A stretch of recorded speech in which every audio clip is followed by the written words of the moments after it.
সাৱধান লৈ যায় এই গৰ্ভিণী নাৰীক যেতিয়ালৈকে তাই নিজৰ স্বামীৰ ঠিকনা নিদিয়ে তেতিয়ালৈকে চেৰেঙাৰ কুটকুটা গছত বান্ধি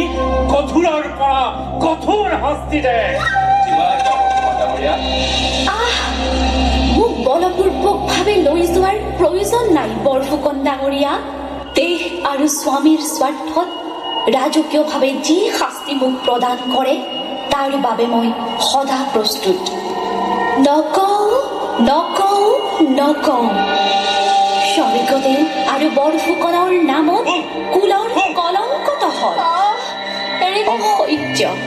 কি নিৰ্মম বঙহৰ দেউ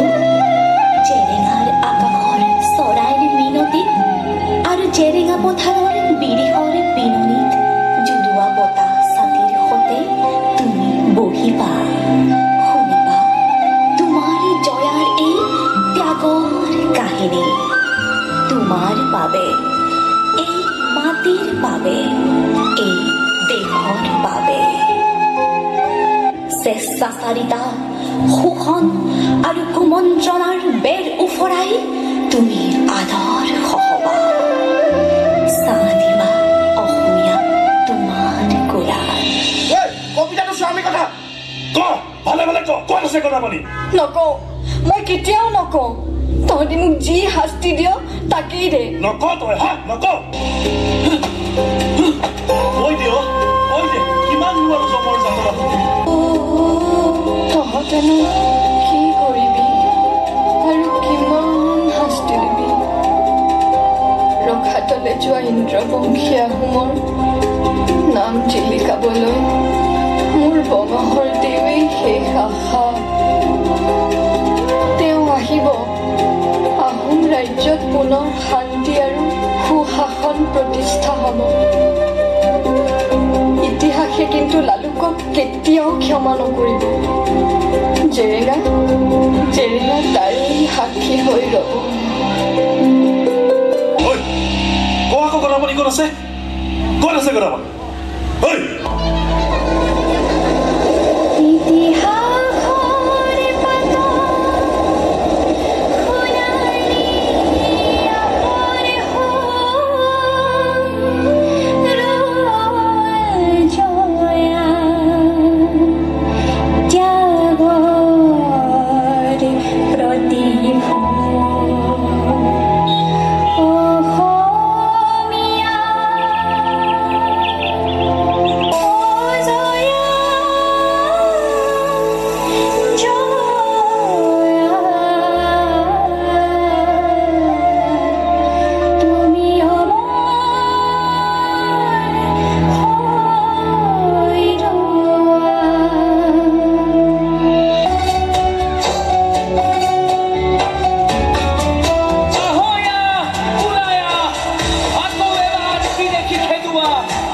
ৰাঙলীতে যতে